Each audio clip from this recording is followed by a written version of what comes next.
Rajab. Bulan Rajab ini ya bahasannya nggak akan keluar dari dua tema, istighfar dan Isra Mi'raj. Ya, istighfar dan Isra Mi'raj. Itu bahasan di bulan Rajab. Nah, saya sekarang akan bahas doa yang diajarkan Nabi SAW untuk dibaca sepanjang bulan Rajab. Sampai-sampai Nabi SAW itu memberi doa khusus. Kan tidak ada doa bulan Rabiul Tsani, ada enggak? Enggak ada. Yang khusus diajarkan ya, untuk dibaca satu bulan. Tapi Rajab itu ada. Doa yang dibaca khusus bulan Rajab. Allahumma barik lana fi Rajab wa Sya'ban wa ballighna Ramadan. Kita ulangi ya. Allahumma barik lana fi Rajab wa Sya'ban wa ballighna Ramadan. Cukup singkat. Doanya enggak minta apa-apa. Enggak minta duit, enggak minta sugih, enggak minta pangkat, enggak minta tambah ganteng, enggak minta tambah ayu, enggak minta tambah anak gitu kan ya. Enggak minta jodoh, enggak minta punya rumah. Sekarang ini kan banyak orang datang ke Kiai, Habib, Ustadz minta apa itu? Minta naik pangkat di kantor, jangan cuma jadi bawahan, biar jadi atasan. Minta punya rumah, udah ngontrak bertahun-tahun, Yai, Ustadz, Habib belum punya rumah. Minta ganti rumah, rumahnya udah kekecilan, anaknya udah 5. Gak cukup lagi, rame, butuh rumah yang lebih besar. Minta duit, duitnya kurang banyak. Karena keperluannya tambah banyak. Minta. Bagus minta semua itu. Tapi di bulan Rajab, Nabi SAW mengajarkan satu doa hanya minta 2 hal. Hanya minta 2 hal. Yang pertama, Allahumma barik lana fi Rajab wa Sya'ban. Ya Allah, berkatilah kami di bulan Rajab dan Sya'ban. Kalau Ramadan enggak dibahas berkahnya karena Ramadan itu bulan barokah. Kalau nanti Rajab sampai Sya'bannya berkah, berarti Ramadannya barokah. Yang diminta bukan tambah anak, bukan tambah, tapi tambah barokah. Berkah. Nah ini yang sekarang jarang diminta sama orang. Yai, Ustadz, Habib doakan suami saya barokah. Ada enggak yang datang gitu? Longko ya. Doakan suami saya itu sadar, Masya Allah. Ada enggak yang begitu? Banyak. Doakan istri saya jadi solihah, bagus. Ya. Tapi lebih pada curhat itu. Doakan istri saya solihah, ya itu. Itu lagi curhat kalau istrinya itu salahah. Ya, saking istrinya suka salah gitu ya. Dia sampai doakan istri saya jadi wanita yang solihah. Itu lagi ngerasani bujunya kepada Yai Habib Ustadz. Buju kiki welek pol. Gitu. Beling pol. Nakal, pusing saya. Tapi dibalut dengan kalimat doakan istri saya jadi wanita solihah. Berarti istrinya belum solihah. Doakan suami saya dapat hidayah. Lah ini ngeri lagi. Berarti sudah pusing menghadapi suaminya. Tapi Rasulullah SAW mengajarin doa yang indah sekali. Jadikan berkah untuk kami. Bulan Rajab. Jadi kalau suaminya dapat barokah, istrinya dapat barokah, anaknya dapat barokah, orang tuanya dapat barokah, ya hidupnya nikmatnya luar biasa. Lah apa itu berkah? Kok sampai Rasul minta SAW bulan Rajab dan Sya'ban khusus minta berkah. Dari 12 bulan ini, 2 bulan ini diminta dapat barokah. Apa itu barokah? Al-barokah itu kalau secara bahasa barokah. Bahasa Indonesianya berkat atau berkah. Itu bahasa Indonesia. Bahasa Arabnya barokah. Nah artinya apa? Kalau orang Arab ditanya, apa itu berkah? Berkah itu apa? Seperti jenengan kalau ditanya, grundel. Grundel itu apa? Grundel, hatiku grundel. Lah yang grundel apa? Kan butuh dijelaskan. Grundel adalah suatu perasaan di hati yang dikeluarkan gak enak. Ya kalau gak dikeluarkan gak enak. Jadi ya muter-muter dalam hati sesuatu yang gak enak. Itu namanya hatiku grundel. Penjelasannya panjang, kata singkat penjelasannya panjang. Barokah juga pendek. Ba, ro, kaf, tak marbutoh. Barokah. Tapi penjelasannya panjang. Panjang. Apa itu barokah? Secara bahasa al-barokah an-numu. Barokah itu pertumbuhan. Sesuatu yang berkah artinya tumbuh nilai kebaikannya. Contoh, tahu padi. Padi itu ujuk-ujuk jadi besar atau ada pertumbuhannya? Pertumbuhannya. Anak, 1 meter atau sekian senti. Sekian senti. Tidak ketemu berapa bulan tiba-tiba Masya Allah kok sekarang tambah longgor, tambah panjang. Kan begitu. Bangun rumah, dibangun tiap hari, ditinggal pergi sebulan, kaget. Kapan oleh yang bangun? Kok wes ngadeg? Ya, kok sudah berdiri, kapan membangunnya? Nah pertumbuhan inilah yang namanya barokah. Makanya kalau orang diam, ya tidak mau berusaha, nggak mau berkah, ya nggak bergerak, itu nggak mau berkah.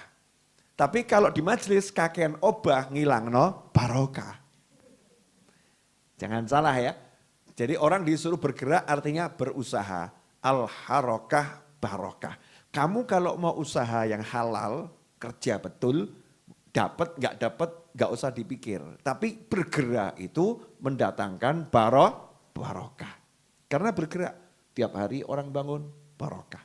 Tiap hari kena sinar matahari sehingga pohon ini semakin tumbuh. Ya itu namanya barokah secara bahasa.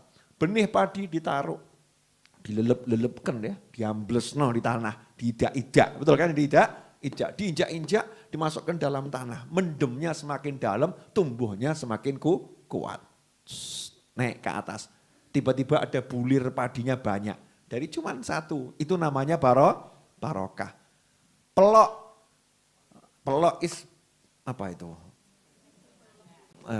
Mangga dikupas, dimakan, tinggal dalamnya itu ya, bijinya. Saking besar namanya pelok.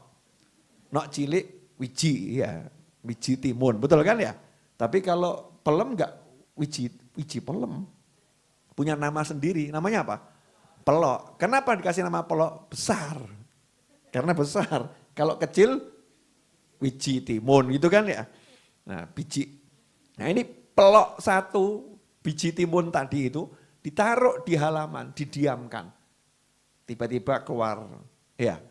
Tiba-tiba jadi pohon. 10 tahun kemudian tiba-tiba sudah ada pelem mangga yang tumbuh banyak dipetik di dum ketonggo. Itu namanya barokah. Artinya kalau kita dapat berkah, semua yang kita miliki nilai positifnya nambah. Maaf ya Bu, saya ngomong sama diri saya sendiri. Pemirsa juga tolong renungkan ini. Mata kita ini barokah enggak ya? Kita cek. Ya. Dari pagi sampai malam, buat nonton TV sama buat lihat Al-Quran banyak mana? Buat nonton TV sama nonton handphone ya. Nonton Al-Quran banyak mana? Kalau sampai mata kita nggak bisa lihat mushaf, nggak bisa lihat hadits Nabi Muhammad SAW, tapi bisanya lihat sinetron dan kawan-kawannya, atau ibu-ibu lihat aplikasi belanja, scroll terus opo yang murah gitu ya, pilih masukkan keranjang, ya gak dibayar-bayar gitu kan, cuman dipilih tuh habis matanya untuk lihat seperti itu, atau lihat artis-artis yang ganteng-ganteng tuh begitu ya, matanya hanya untuk itu, berarti matanya kurang barokah. Kenapa? Tidak menghasilkan pahala. Nilai positifnya kurang. Tapi kalau mata kita ini kok tiba-tiba senang lihat Al-Quran, senang lihat orang yang baik, senang sama kebaikan, itu namanya matanya barokah. Mata yang barokah lihat orang itu kelihatan baiknya, itu barokah. Mata yang enggak berkah, lihat orang ketokan elek etok itu. Wong kok kaya ngono, wong kok kaya ngono, orang kok seperti itu, orang kok seperti itu. Berarti mata kita enggak barokah. Kalau mata kita barokah, orang itu luar biasa ya. Masya Allah kok baiknya seperti itu. Kelihatannya yang baik saja. Itu baru namanya matanya barokah. Telinga juga seperti itu, mulut juga seperti itu, tangan, kaki juga, harta juga, tempat tinggal juga. Coba dicek, rumah kita itu sejak dibangun berapa kali dibuat tidur tamu? Cek. Mosok kalah sama hotel. Hotel bayar tamune akeh kok. Mewah dhewe gratis kok ono sing teko. Rumah kita gratis kok enggak ada yang tidur di situ. Berarti kan kurang barokah. Ini rumah kita sejak dibangun sampai sekarang dibuat pengajian kampung berapa kali misal begitu. Belas orang tahu. Misal ya. Tapi dibuat nonton TV tiap hari. Ya tiap hari. Berarti rumah kita kurang barokah. Ada apa ini? Motor. Masya Allah. Buat goncengkan ibunya jarang. Buat goncengkan pacarnya tiap hari. Ngeri. Kan ngeri. Motor buat ngantarkan ibunya ke pengajian hampir enggak pernah. Buat jalan-jalan nonton yang enggak bener, ada jadwal khusus. Ada jadwal khusus. Berarti ini motornya kurang barokah. Atau naudzubillah min dzalik sampai pada tingkatan tidak berkah. Itu naudzubillah min dzalik. Begitu semuanya. Uang, tempat tinggal kita, kendaraan, handphone. Saya punya handphone kalau enggak berkah tak banting. Iya, makanya tak jadikan berkah biar enggak tak banting. Karena kalau enggak berkah nanti handphonenya nyeret saya ke neraka kan naudzubillah min dzalik. Gimana caranya handphonenya berkah tak niati. Ini handphone nanti kalau butuh duit buat bantu orang ya tak dol. Kan begitu ya. Nanti kalau handphone ini butuh buat bayar sekolah anak misalnya begitu ya. Anak mau sekolah enggak punya duit ya tak dol. Misal gitu. Handphone ini saya gunakan untuk ngerekam ceramah nanti hasilnya di-share, dibagi kemana-mana. Handphone ini untuk menyebarkan pesan-pesan kebaikan. Handphone ini untuk WP, itu baru namanya handphone barokah. Kalau enggak berkah, lah ngapain punya handphone tidak berkah. Wajah, wah ini, wajah yang berkah, yang nyawang atine adem. Mau ngamuk gak sido. Nah itu wajahnya berkah. Tapi wajah kalau disawang garai ngamuk, lagi medeni. Setiap memandang wajahnya emosiku meningkat saudara-saudara. Ya karena wajahnya itu nyebelin, jengkelin gitu ya. Tapi ada manusia-manusia yang wajahnya itu teduh, kalau dilihat langsung adem. Lagi emosi turun. Ya tadinya mau berbuat yang jahat, gak jadi. Ini wajahnya para ulama yang foto-foto, ulama soleh-soleh dulu, orang-orang tua dulu tuh ya. Disawang itu wajahnya berkah. Nah, ini ajib. Lah wajah kita termasuk yang mana? Kita cek masing-masing. Nah biar kita ini dapat barokah, 1 bulan ini jangan tinggalkan habis sholat 5 waktu. Sholat zuhur, asar, maghrib, isya, subuh itu ya. Kalau doa ini jangan ditinggalkan. Allahumma barik lana fi Rajab wa Sya'ban wa ballighna Ramadan. Berkati kami di bulan Rajab dan Sya'ban dan sampaikan kami pada bulan Ramadan.